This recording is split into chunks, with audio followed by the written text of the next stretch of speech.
Welcome to the Jesus Show. Not that one. Hey, everybody, welcome back to the show. Do you notice anything different? Yeah, I'm lighted. I'm lit. Yeah. I'm lighted. No. I'm lighted. Allie says I'm lited. Very more gooder. Because our stuff, some of our stuff that isn't fucking broken, right, is here. We have the ring light, which is still broken, but we jimmied it just enough so that we can use the light. We have the camera. We have the microphones. So now I don't have to worry about the traveling mics. Okay, this is going to be a heavy mover update part 3. Movie Nightmare part 3. This is fucking insane. You think when you hear the end of the story, or you think it's the end of the story, nah, motherfuckers, I got more. And before we go into anything else, please remember, if you listen to the show, you may poop your pants from laughter. There you go, Greg. Follow me on Instagram at The Jesus Show NTO, Twitter at Jesus Show NTO, Facebook, The Jesus Show Not That One, TikTok at The Jesus Show Not That One, YouTube, The Jesus Show Not That One, or The Jesus Show NTO, and email me, TheJesusShowNTO at gmail.com. I think I'm going to raise the noise gate just slightly. Because, okay, here we go. I'm not going to lie. I'm pretty excited to have my mics back. Okay, let me start from the beginning. Okay. On the first day of Christmas, false. These movers were supposed to be, they were supposed to pick up our stuff on the 27th. The 27th of February. The quote went from 3,500. What was the initial quote? Like 2,500. 2,500, which is crazy to think about, but 2,500. Then it was revised to 5,200, which I started yelling at Allie at my mom's house. But whatever, 5,200. They're supposed to get there on February 27th. We booked hotels. We paid for hotels. Then the 27th came. I don't know, like 2 p.m.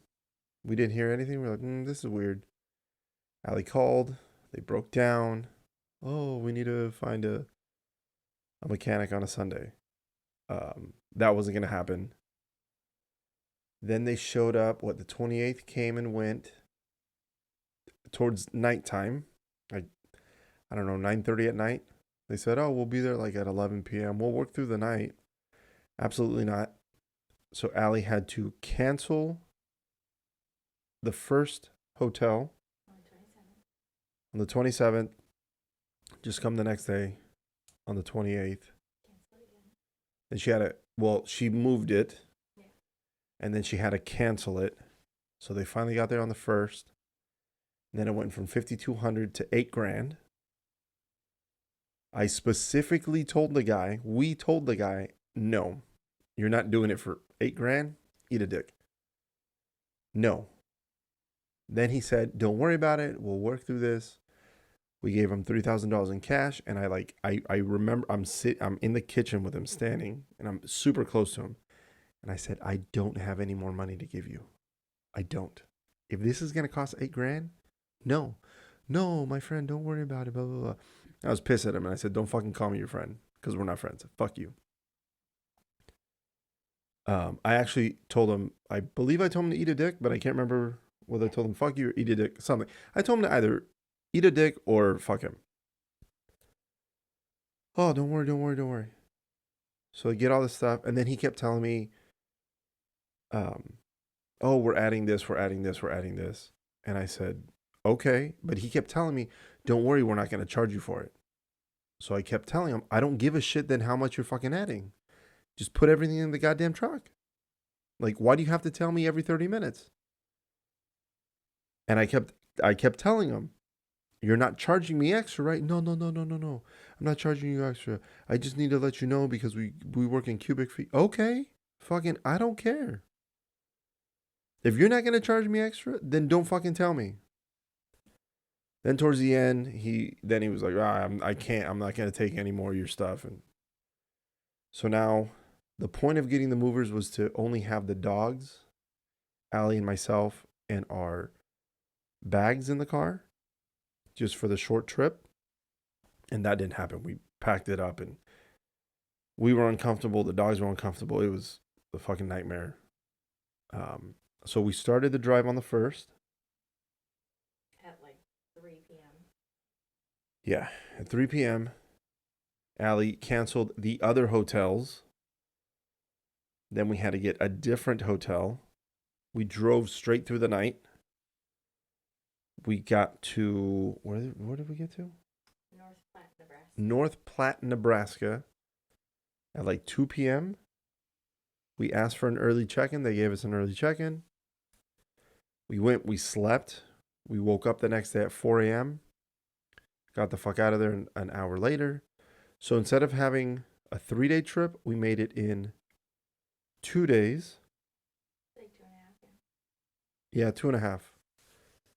Because the first day of driving, like we drove. I think we drove 11 hours, maybe 12. We Just kept driving. we stopped every 3-4 hours because we had to take the dogs out. Allie needed to walk around because she's pregnant. So we were out of the car for at least 40 minutes to an hour each time. The guy when he closed the thing, he said, now you have to give me an additional $2,600 before I even move the van. So we gave him that. And I said, how long is it going to take you? And he said, 2 days. Well, then on the 3rd, somebody texted Allie 3 to 5 business days. That's all they said. They didn't say, hey, we're going to get there with your stuff. Just 3 to 5 business days. So Allie said, does that mean on this day or this day? Nothing from them. We get here. 3 to 5 business days comes. Well, we wait till the 5 business days. Call, text. Nothing. Finally, on the 9th, I think he picked up the phone by mistake. Mm-hmm. Then he says we broke down. Sends me a video. I have a recording of me talking to him. And I was like, I don't give a shit that you broke down. The fuck does that have to do with me? Oh, it's going to cost me $9,000. Motherfucker, I don't care. I hope it costs you $20,000. The fuck do I, like, you're making your problems my problems. And that's not how shit works. The fuck do I care? Like, if somebody comes to where I work and they tell me, hey, I have to get here. And I tell them, well, like my car broke down and then my wife called me and told me this and then this happened in my life and this happened. The passengers are going to be, I don't give a shit. And you shouldn't give a shit because I'm not there. I hope I say this right. I'm not there for you to have sympathy on what's going on in my life. Mm-hmm. I'm there to get you to your destination safely. If I can't perform that job correctly, then I shouldn't be going to work that day or for that trip. But these motherfuckers don't understand that. And also, their bosses, one of them, the guy, the driver number 1, he kept saying he's the company owner. He doesn't know how to run a fucking thing. They're all crooks. Easy Moving Express is the name, right? Yeah, can you see me in the back of the camera? Yes. Easy Moving Express is a bunch of fucking crooks, and Allstate Moving and Storage is another bunch of fucking crooks as well. Yes. Fuck those 2 companies. If you guys ever move, don't ever fucking use any of those companies. And if you can, get on Yelp and go give them a 1-star review and tell them they can suck a dick. Whatever it is, you're not that cool. You don't even like George Michael. Wait, is it George Michael? Who's a saxophone player? He doesn't like, oh man, that sucks. You don't like Kenny G, or you don't like hot sauce. Hot sauce is the best, right, Annie? Um, just I'm I'm leaving them all the bad reviews, and I'm writing shit into the Better Business Bureau. Anyways, well then a week later, because then he says it's gonna take 2 days for a truck to get there to Mississippi, and 3 to 5 days to get our stuff here. It should only take max 2 days to get from here to Mississippi or vice versa. It's like 10, it's 11 hours away.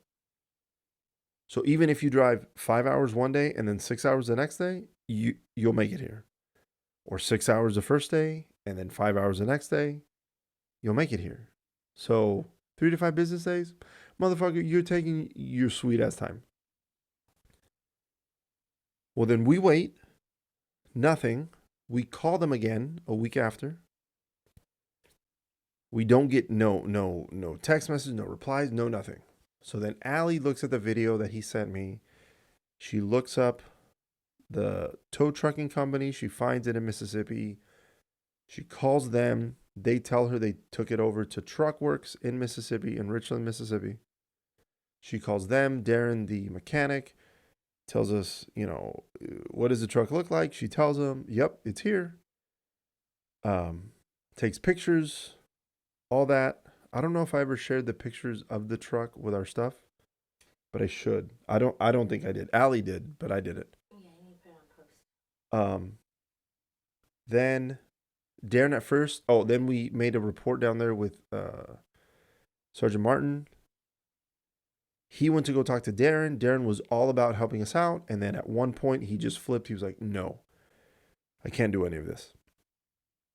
Then it was this back and forth. We're like, "Come on, man! Like, you have to give us, like, we want our stolen shit." So me and Jorge went down. What day did we? Oh, we went on his birthday. Fuck, I felt like shit. Your dad's birthday was on the 21st? Mm-hmm. On the 21st, we flew down there. When we're there at the airport, the entire time, me and Jorge are back and forth, calls, and hey, this, what are our options?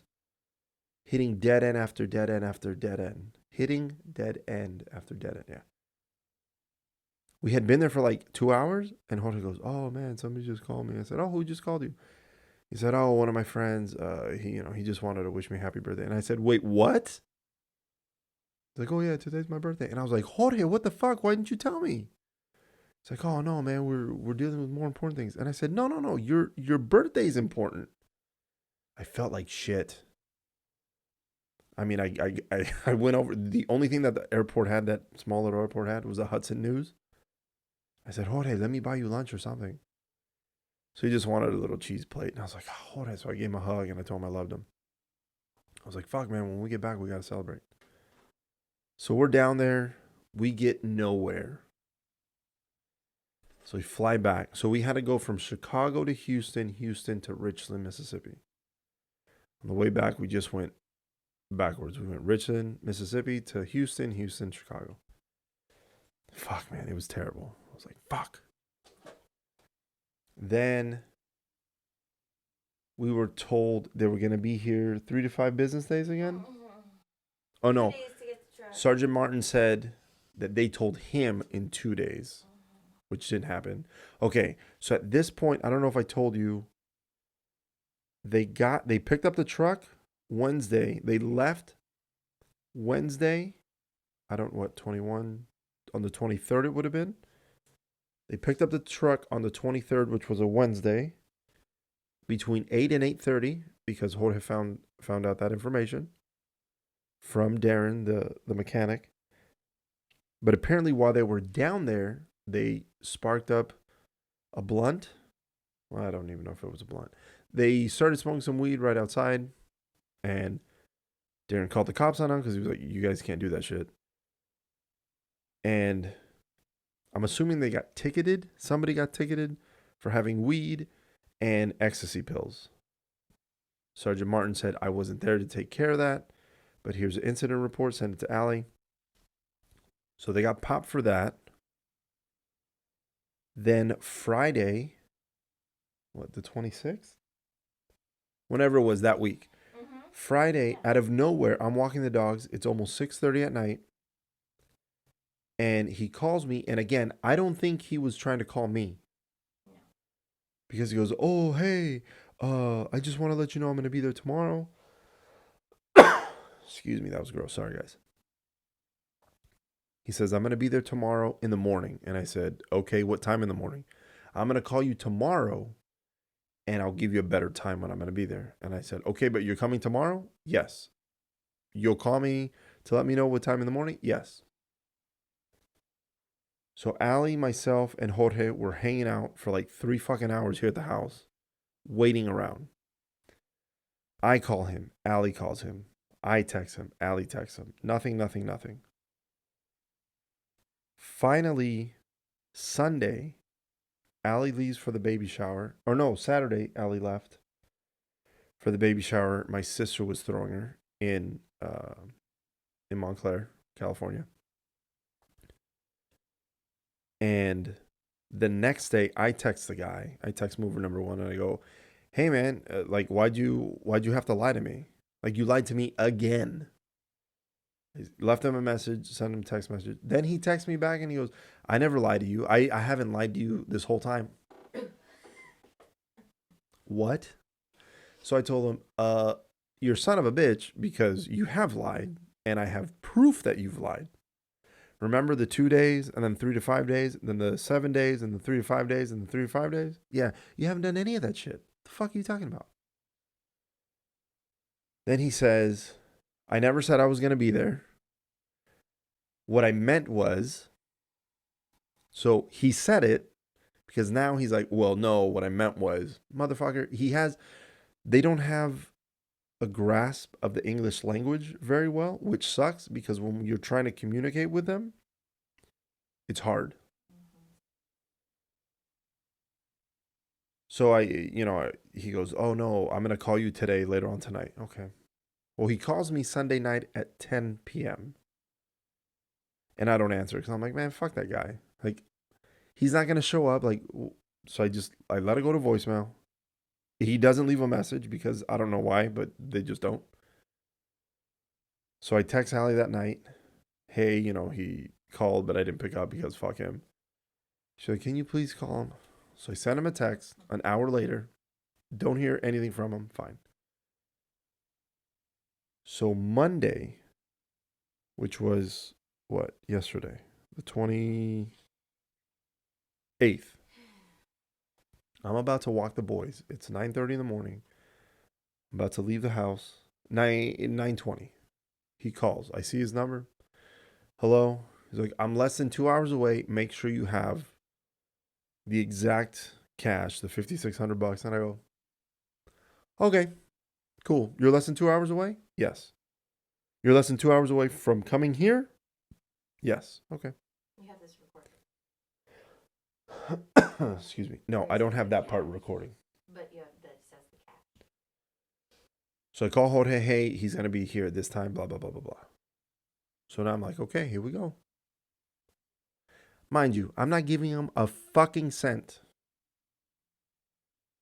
And I told Ali, and I told Jorge, if he would have showed up with our stuff a week out from when he originally picked it up, I would have paid him. I would have paid him everything. I would have been pissed. I would have been looking into a lawsuit. But I would have paid him. Because he waited almost a month, he worked his way out of me paying him. Because all I had was time to think. How am I not going to, how do I not have to pay this motherfucker? Because he's extorting money from us, is what he's doing. Then Ali goes, "Well, if you look at the contract, blah, blah, blah." And in the Allstate moving and storage contract, it says, let me read you. Sorry, I know I should have had this better prepared, but I didn't. Okay. So in the contract that we have with Allstate moving and storage, we have the contract with them, right? 2 important bullet points. It says, do not allow the movers to load the truck or perform any services before you call us, in caps, call us, you must agree in writing to the new estimate. We will assist you with this. Now, when they first showed up to the house, Allie and I kept calling them because they kept making up these fucking rules. Well, we can't do this. We can't do this. I can only take that. We need to charge you for this. Blah, blah, blah, blah, blah, blah, blah, blah. I called them at least 5 times. How many times did you call them? Oh, so I've got Each it for a while. time we called, it was, well, what's the problem? Well, they're there. It's not our problem. Well, you're going to have to pay them. Blah, blah, blah, blah, blah, blah, blah. At no point was anybody fucking helpful. And at no point did anybody say, oh, well, let's walk you through this new estimate. At no point. And we have the receipts to show them. Because it looks like we're going to have to take them to court. And I will happily take them to court. So at no point were they trying to help us with a new estimate. The driver never called the company to tell them, hey, I gave them a new estimate. They have to agree to it, right? None of that. Important bullet point number 4, it says, if you have not signed the mover's revised estimate and the movers load the truck, then federal regulation requires that the mover has reaffirmed the original estimate and cannot demand additional payment at delivery for additional items. That's very important because Allie took a picture of the contract that was blank with the numbers. It had the binding estimate of $2,100. And then it has the mover's estimate, which was at, I think, $3,200. Then he put 8% for fuel. That's all there is. And Allie has a picture of it, and she sent it to me. Before he left, before the mover left, and he was like, oh, you owe me this much. I took a picture of the same contract Allie signed, but now he added a bunch of numbers to it. And I said, what's this? And he said, oh, don't worry about it. Don't worry about it. So, well, I have to worry about it because now it says almost $12,000. What? Oh, don't worry, don't worry, don't worry. No, my man, I'm very worried. No, don't worry. So at no point did he tell Allie, well, we're going to have to agree on this price, and we're going to have to agree on this price. None of that happened. Also, I think they're scared of women because the only thing that they wanted to deal with Allie was to have her sign the contract. That's it. Anything he needed to talk to Allie about, he wanted to talk to me instead. Oh, I need to talk to your husband. I need to talk to your husband. No, you can talk to me. Allie is the one on the contract. You can talk to me. He said, no. I need to talk to your husband. He never called her. He only called me. So again, I think they seem like the kind of people that don't respect women and are afraid of women, which is really weird to me, but whatever. So Allie sends me that, and I pick up on those 2 key points. Okay. So Jorge comes. Jorge got to the house at, I want to say, let's say he got here at like 10. No, I think he got here at 10:30. So now me and Jorge are waiting for the movers to show up. Well, then he calls me, and I put him on speakerphone, and I'm recording with Jorge's phone. And he tells me, okay, he said 5 minutes away, but then later when I listened to it, it sounds like he said 45 minutes away. The first thing he tells me is, make sure you have the exact cash. Then he says, you've only given me $3,000. And I went, no. Then he says, he goes, oh, well, you paid Allstate this much and you've only paid me. I said, no, absolutely not. I said, we've paid a total of $8,000. What are you talking about? Oh, yeah, because I had to remind him because he conveniently forgot. Oh, that's right. You Zelled me some money, blah, blah, blah, blah, blah, blah, blah. Okay, well, make sure you have almost $5,700 in cash waiting for me. Okay. So he hangs up. We wait almost 2 hours for him to show up. Finally, he shows up, and I see him, because we were instructed by the cops. At this point, they told us, Crown Point PD told us, the moment you see him, call us. So as they pull into our street that we live on is a one way. So there's only one way they should be coming in. One time, one of Allie's friends, Amber, she went the wrong way twice on a one way. It was funny. That's beside the point. So there's only one way you should be coming in. So they turn. I tell Jorge, get on the phone now. I'm recording them coming up the street. And he parks at the first house down the street. Thinking, what the fuck is he doing? And he waits there for a couple moments. And then he moves the truck slightly closer. Waits a couple moments. I'm like, what the fuck is he doing? Moves the truck a little closer. I figured out, because the mover that was helping him in Vegas, he shows up in a car with Illinois plates out of nowhere. Okay. So I'm assuming he was waiting for his backup. He's slowly pulling the truck this way, which again, I thought it was odd.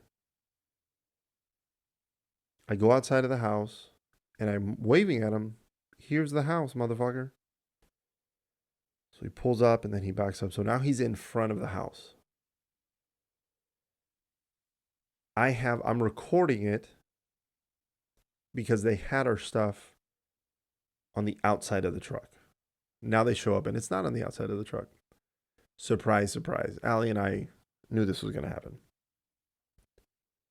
So I go from video recording him to audio recording him, because there's things on my phone I want to show him.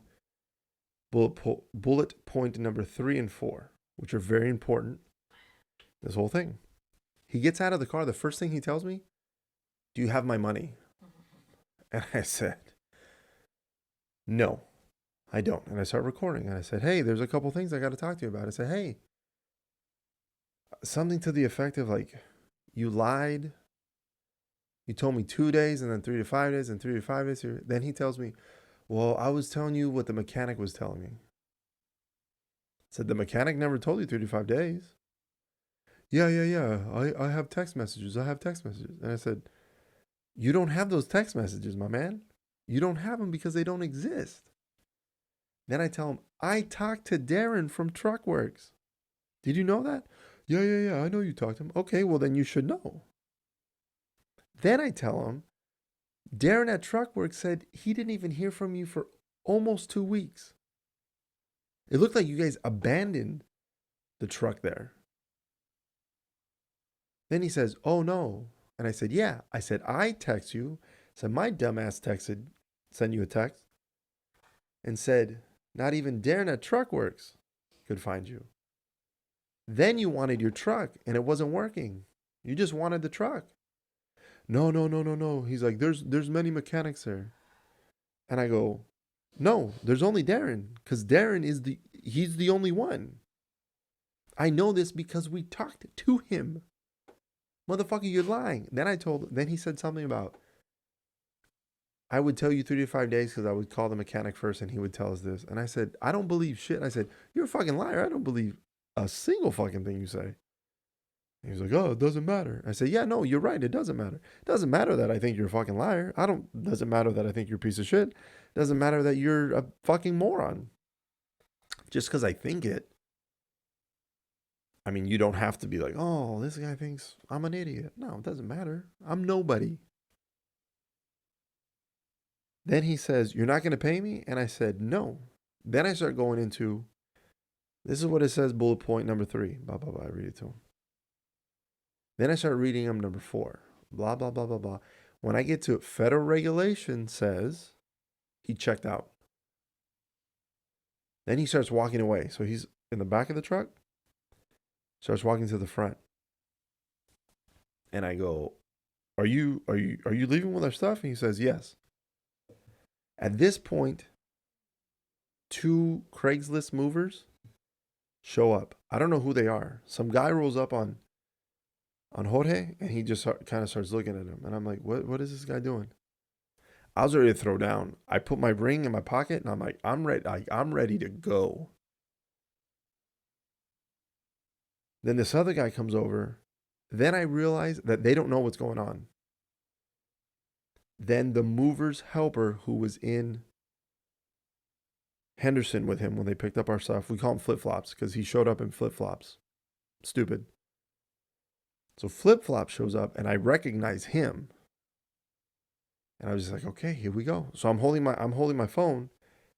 I took my ring off, and I'm ready to go. I'm like, I'm busting heads.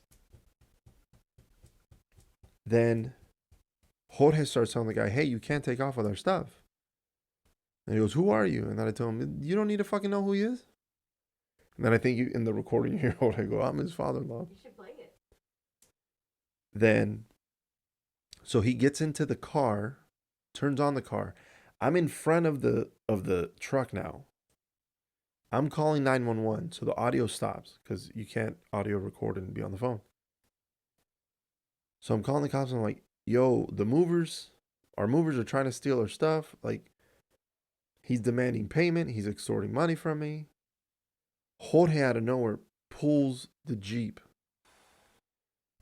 Carla, my mother-in-law, Allie's mom, her car. He was sacrificing the Jeep. Carla, I'm sorry. He was sacrificing the Jeep for us. He pulls it in. I told you Jorge used to be a cop back in the day. Well, if you don't know, now you know. So Jorge pulls the car quick. He backs it up like close. So here's a truck, and here's the Jeep. Super close. And I'm sitting, so the truck's in front of me. The Jeep's here, and now, like, let's say the end of the Jeep is here, and I'm just off to the side a little bit. Because then I think if this guy tries to move the truck, I need to jump out of the way, and I would actually jump back and away. I wouldn't jump this way because I don't know if I can get out of the way in time, but back and away at an angle, the opposite way, I could get out of the way, and the Jeep would absorb the impact. So I'm on the phone with 911, and the lady goes, the dispatcher goes, "Is your life in danger?" I go, "I don't know. I don't know if he's gonna hit me with a van with the truck, but he's in there." He turns off. He turns off the truck. Right as he turns off the truck, I see 4 cop cars coming down the street, barreling at us.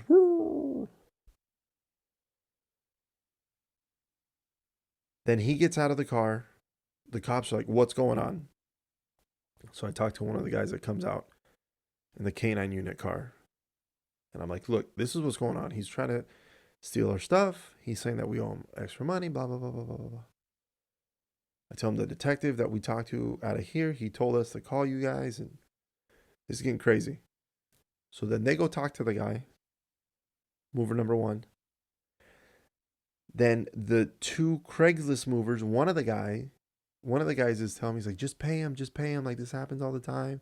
You just got to pay him. And I look at him and I said, my man, you're coming into the situation cold. You don't know what the fuck I've dealt with so far. Stand over there or sit down over there. Like, stay in your lane. The other guy is like, yo, what's going on? Like, I'm not trying to get involved in any shady shit. Like, I'm just here to make some money. Because they told him they would pay him $20 an hour. So then the cops are trying to figure out what's going on. So we're telling him, hey, look, this is what's going on. I'm showing him the screenshots. Like, he had my wife sign a blank contract, blah, blah, blah, blah, blah, blah, blah.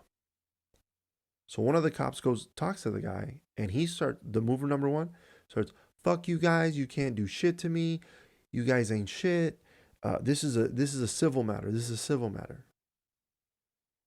And he told us that on the phone before, and I told Allie, and I told the cops when they got here. He's picked up some cool terms or some buzzwords that he knows now. The moment he says civil matter, I guess most cops probably like, yeah, you're probably right. We can't do anything to you. And that's how he gets away. That's how they get away with shit. But the cops here were like, fuck no. Like you can't hold somebody's property. Like you don't own it. They own it. If they're not going to pay you, take them to sue them. Take them to civil court. You'll get your money then. If you're really on the right, if you're really in the right, you'll get your money. You'll sue them, you'll win, fine. But they kept telling them, you can't, like, you don't own this property. Then the cops started asking him, is there stuff even in there? And they go, have you seen, they asked me, have you seen your stuff? And I said, no. He won't open the door. And they said, why won't you open the door? If his stuff's in there, then you should be able to show him, right? Oh, that's not how it works. That's not how it works. Then the cops are like, now this sounds shady to us. Like, why aren't you showing him his stuff? So I started showing him pictures. Look, our stuff was, on the outside. Look at all the text messages that we've been trying to contact him and he hasn't been contacting us. So then the cops are like, okay, let's see what's happening. Then one of the cops looks at me and goes, you're getting your stuff today. You're getting it. They're not leaving. They're not leaving with your stuff. It's illegal. So they get on the phone with the district attorney here. They get on the phone with the judge.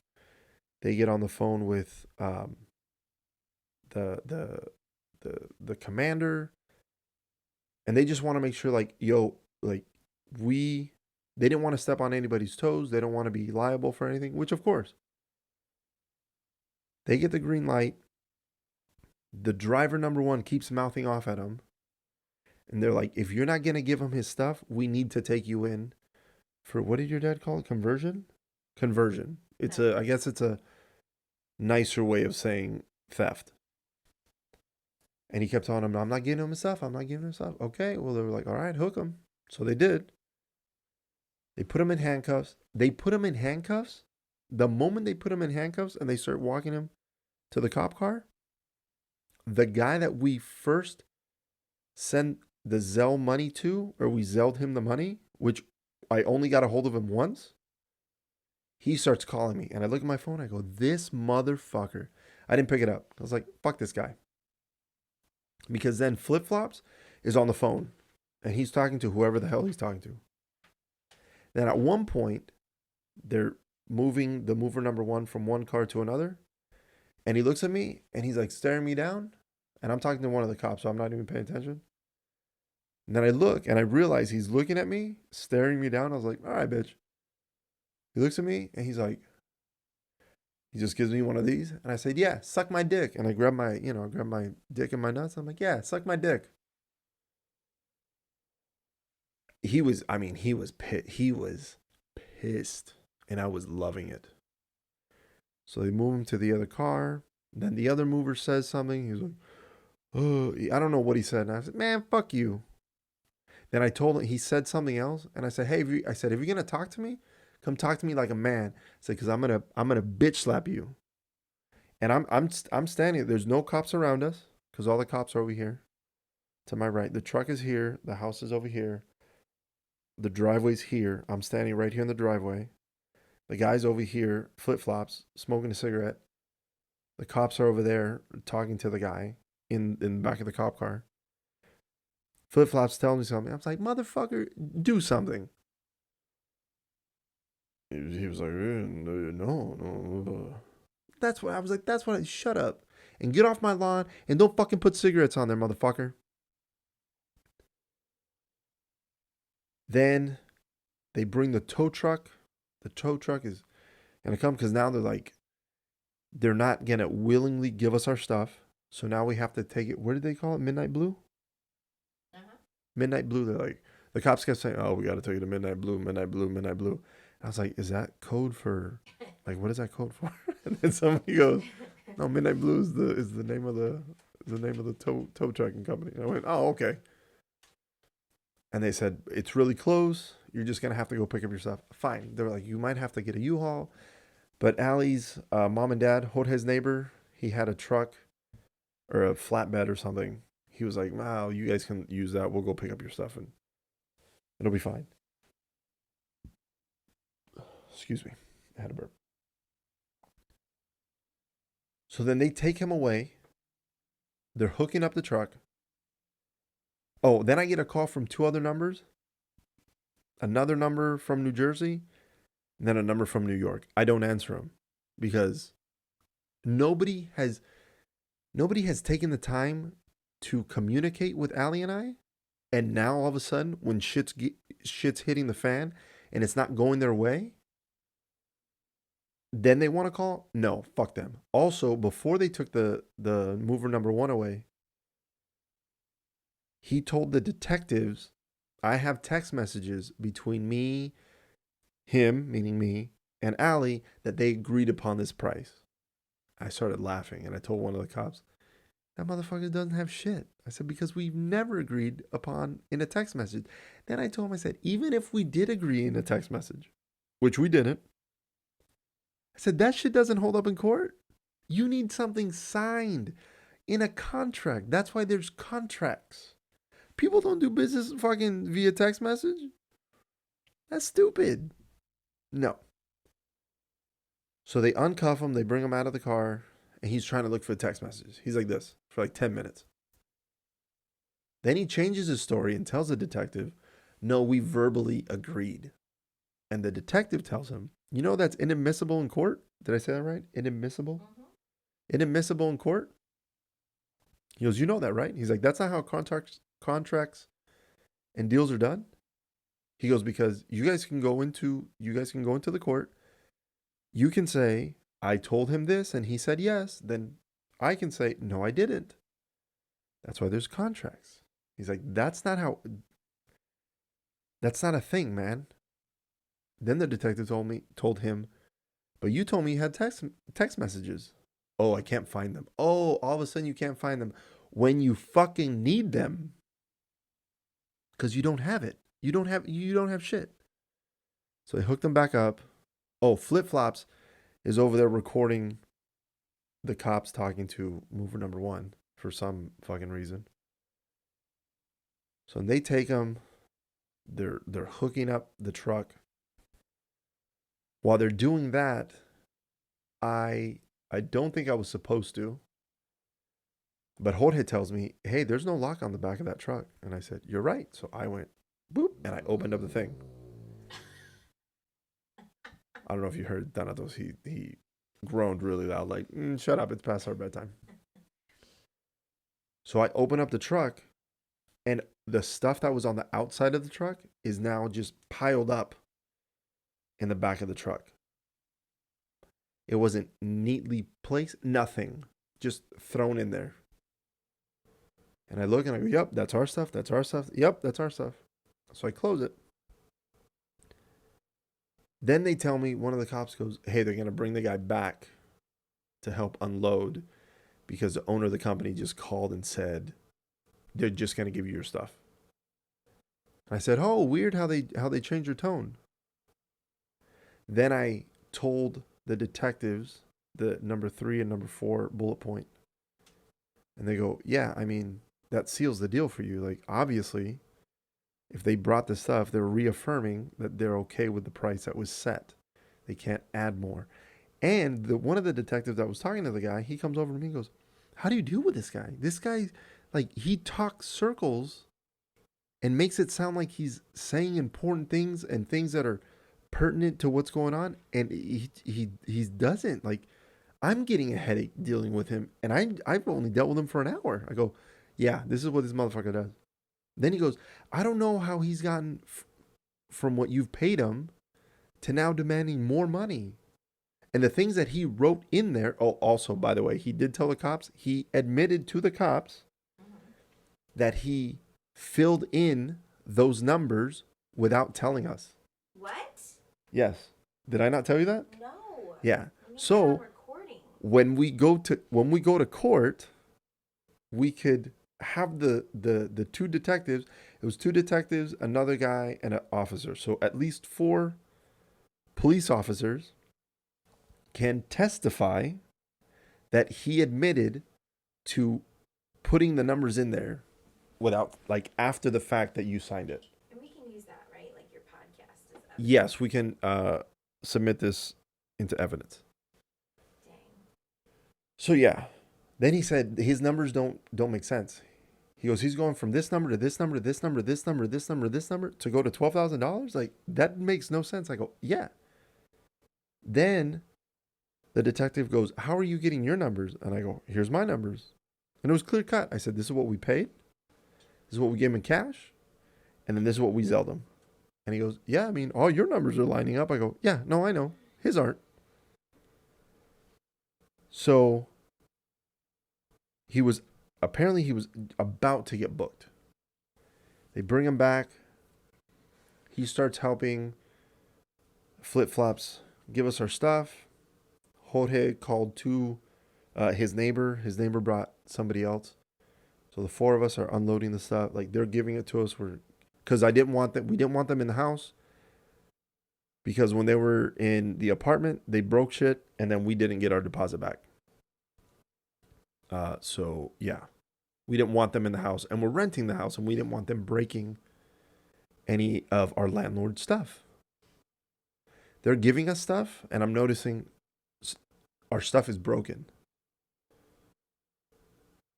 Mirrors shattered. The TVs that were supposed to be in boxes, they're not in boxes. The screens are cracked, broken. The mattresses, who weren't supposed to be on the outside, were on the outside. Water damage, fire damage.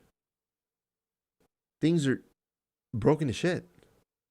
Our bikes destroyed, rusted. Headboards rusted, scratched up, banged up. It's like almost everything we fucking got was broken. And he was pissed. Because then at one point they're in the truck and he goes, they're on their phones and they're smoking a cigarette. And the next door neighbor, Brian, was like, hey, you guys, come on, let's do this shit. And mover number one goes, they're getting their stuff for free. And I said, motherfucker, I ain't getting shit for free. Then they also try to antagonize us to get a reaction out of us. Which I told Jorge and the neighbors. I said, hey, let them talk their shit. I just want to get our stuff and get them the fuck on. They kept trying to give us stuff that wasn't ours. They tried giving us 3 TVs that were broken. Told them that's not ours. They tried to give us some boxes and shit. I'm like, no, this isn't ours. Then they didn't want to take it because they're like, it's not ours. I'm like, motherfucker, it's not ours. This is not ours. I only have one chair. I had 2. I only have one. It got lost somewhere. Someone else has it. Yeah, someone else has it. Allie put in the insurance claim. We're going to see what happens with that. Then they left. Well, before they left, I told them, I said, hey, where did you... Because I was on the phone with Allie, and I was like, yeah, these motherfuckers don't even... Like, they don't even speak English. Like, it's hard asking them shit. Because she was pissed. Like, you need to tell them that. I go, baby, come on. These motherfuckers don't even speak English. Like, it's going to be hard. So before they left, I was like, hey. And the one guy goes, we don't speak English. Okay. So he yells back, we don't speak English. I said, okay. I mean, I know that. You didn't have to tell me, but I know. So I'm sitting on the step outside the house. Then I go over to the cop because it was a cop that was there waiting for them to leave. So I go up to the cop and I go, hey man, thanks for, hanging out. Jorge was talking to him. And I just asked him, I said, are you going to wait here till they take off? He goes, yeah, that's the plan. He goes, I'm just waiting for them to leave. I was like, what are they doing? Because Flip Flops was going to drive the truck. And if you remember early in the story, mover number one, well, not mover number one, but Flip Flop showed up with a car with Illinois plates. So Flip Flops was going to drive the truck, and then mover number one was going to drive the car. Also, I think the reason why they said just give them their stuff is because just to start, for them hooking up the truck and taking it to Midnight Blue, just to hook it up, starts at $1,000. 1,000. They were gonna keep the car for 3 to 4 days. The truck, 3 to 4 days. It was gonna take the cops 2 days to inventory everything in the truck because they needed to get a search warrant, which they got the search warrant.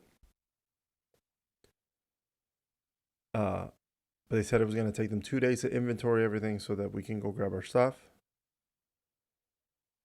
And then I was like, so how much is it? And they said, well, I mean, it could cost them up to like 7, 8, 9, 15 G's just to take the car, just to have the truck out. So I think the owner of the company realized it's not worth it, which it wasn't. That's why he was like, just give them their stuff. Just give them their stuff.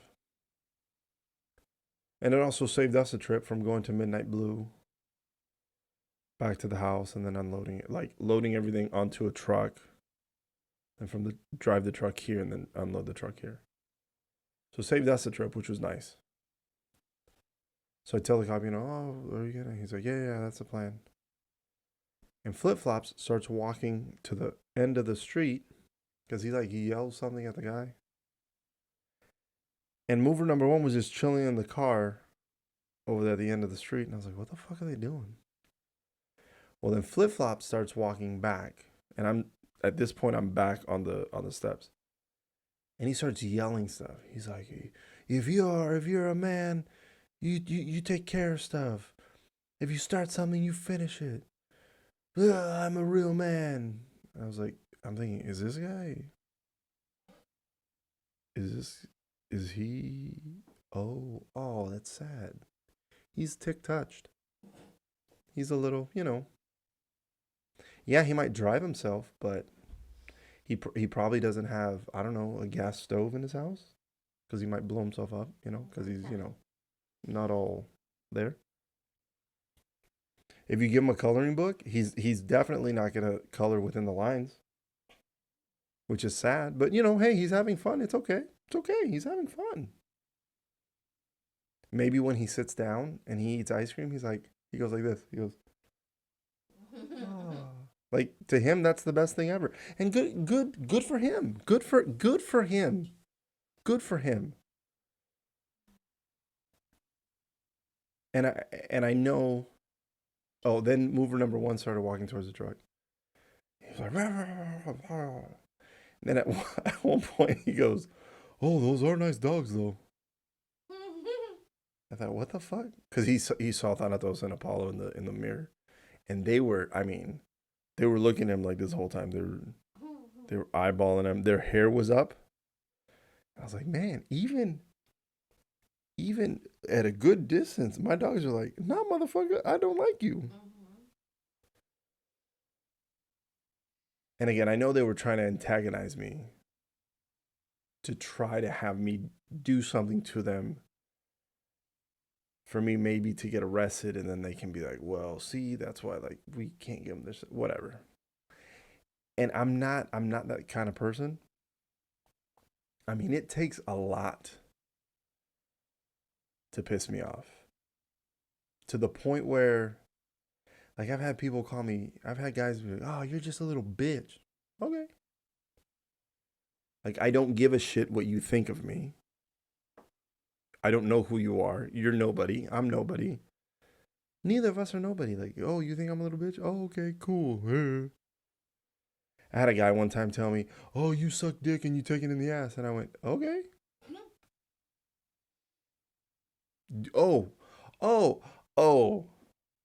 You think that's going to piss me off? No, it doesn't. Number 1, thank you for thinking that I can get 2 guys at once. Thank you. That's a huge compliment. Number 1. Number 2, that you think I'm gay? That means I'm well manicured. Thank you very much. I do take pride in my appearance. I have disposable income, right? I like to drink and party.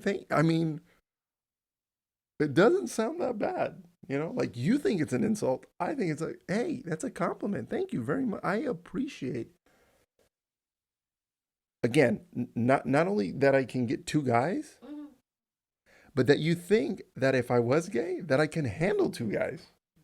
Like, hey man, thank you. You're really putting me on a pedestal. So I was like, I'm like, yeah, whatever. Like I've never been that kind of guy. So they said their stuff and they drive away. When they drive away, I tell Allie, oh, this whole time I'm telling Allie, stay away from the fucking house. Because I don't want her showing up and yelling stuff at the guy. Because I know she would. And if she did, then I would have to break somebody's arm, somebody's face, somebody's like something.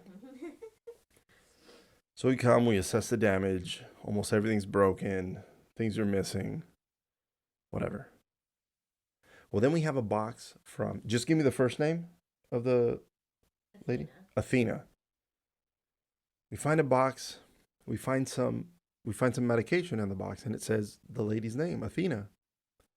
Today, the 29th, the next day, we just were at Jorge and Carla's house for dinner. Allie gets on Facebook, boom, boom, boom, boom, finds her, sends her a message. Hey, we have some of your stuff. She almost immediately replies to Allie. She goes, oh, we have this green bag yours with these uniforms from Cintas? What? Yes. This lady, what, she's in Georgia now? Mm-hmm. She moved from Texas to Georgia. She has my uniforms. I don't have all my uniforms. She has my uniforms. You don't have any pants, right? Blazers. Well, my pants and my blazers are over there. I got new pants delivered. But my blazers are over there. My pants are over there. She has them. So Allie's like, hey, she's like, I'll send them to you. And Allie goes, we'll send you your stuff. Then they start talking. They start trading. She says they ended up paying them $12,000. They paid him $12,000. They paid the full amount. They paid him the full amount. They didn't have boxes. They paid for the premium package. They paid for the other family. They paid for premium package or premium packing. The movers didn't have any boxes. They had to go buy their own boxes. The movers packaged everything for them that they paid extra for. They got their shit and almost everything's fucking broken in there. They send Allie. They didn't even pack it. They send Allie. Athena sent Allie videos and pictures. She said multiple things are broken. Multiple things are missing. Same with us. What the fuck? She said she saw the TV with the water damage in between mattresses. This is good. Our $4,000 TV. Let me get on the message. Our Samsung. Our $4,000 TV. This lady saw in between both of our mattresses on the outside of the truck that got wet. Did you hear what I just said? Yeah. The TV that they charged Allie $85 for to put in a fucking box was in between two mattresses, our mattresses, which got rained on, water damage, and caught fire a little bit. Yeah. The TV is broken, unusable, because they had it on the outside of the fucking truck. In the recording, when the guy came, when I'm telling him, hey, our shit was on the outside, he was assuring me, it's not. Then when I told him, I have pictures of it on the outside. Then he goes, well, you have insurance, right? And I said, that doesn't mean you get to treat our shit like it's worthless. These people are fucking terrible. Terrible. They're crooks, thieves, liars, pieces of fucking shit. Am I pissed? I'm really pissed. I'll tell you this, if I ever see them again, the first thing I'm doing is beating the shit out of them. The second thing I'm doing is then asking him, "Hey, are you okay? What happened? Why'd you beat the shit out of me?" "Oh, I didn't. What are you talking about? I didn't do anything to you." Remember how we had to pay the extra $2,600 Yes. when they shut the truck? Yes. They told them when they shut the truck, $5,000, please. Oh, so with the other family, they told them once they shut the door, whoosh, they told us $2,600 to move the truck. They told them $5,000. Yeah. Then Allie was telling Athena. So I mean, for an hour we're at Allie's parents' house, and she's like, just, and I go, "Hey, you okay over there?" And almost the entire time she's like, "Oh my god, oh my god, oh my god!" Like, just when you thought the story was over, it gets better. At one point, she told the mover something to the effect of like, "Fuck you guys, I'm taking you down." Oh yeah. And the mover number one laughed. He was like, He "I don't just, care about your small word of mouth." "I don't care about your small word of mouth." Well, motherfucker, shit's coming. Shit's coming your way that you're not gonna like. Also, there's a reporter that is interested in our story, and he emailed Allie today, and just tonight, Allie emailed him back and said, "You remember when you remember when you thought the story was over? It just got better." What happened?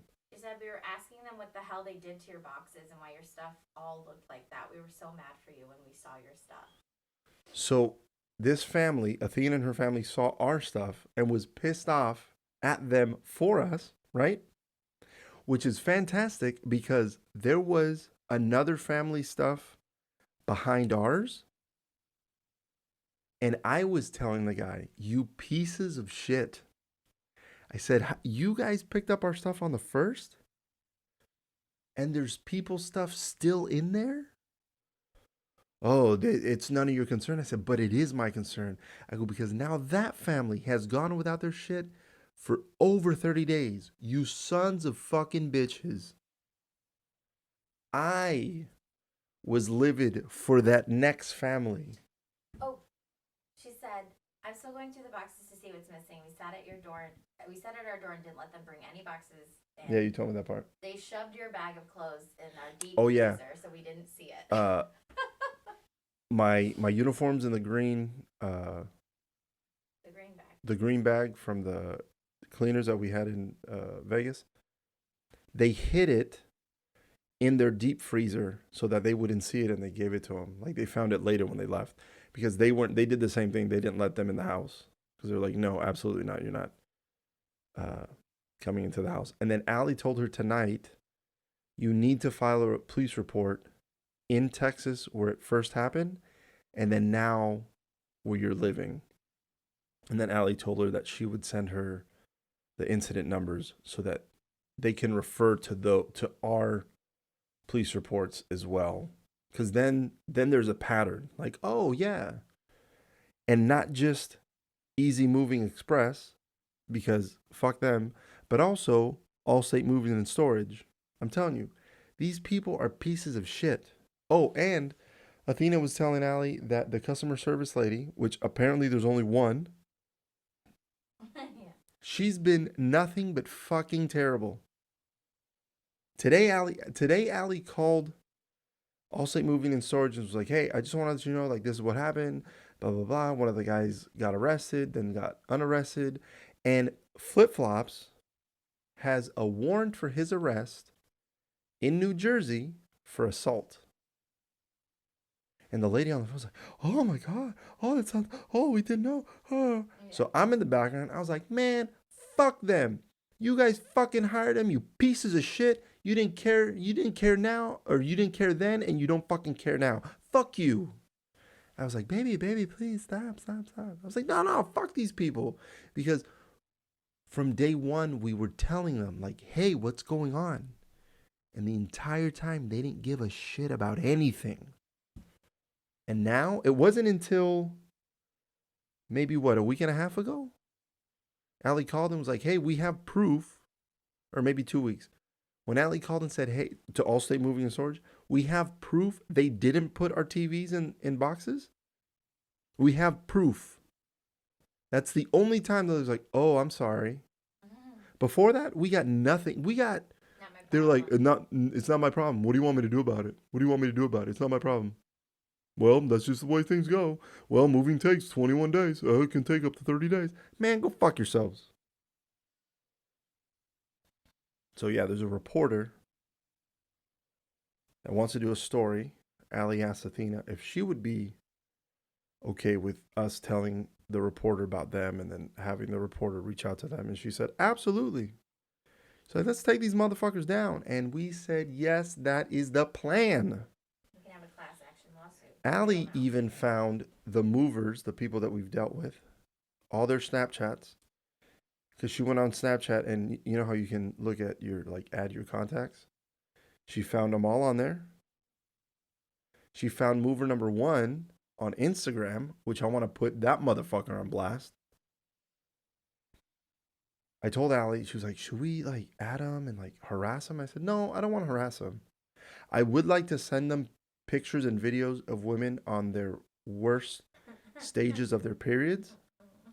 Because I think that would freak them out. I think they would burn their phone and maybe like, I don't know, give up meat forever. I don't know.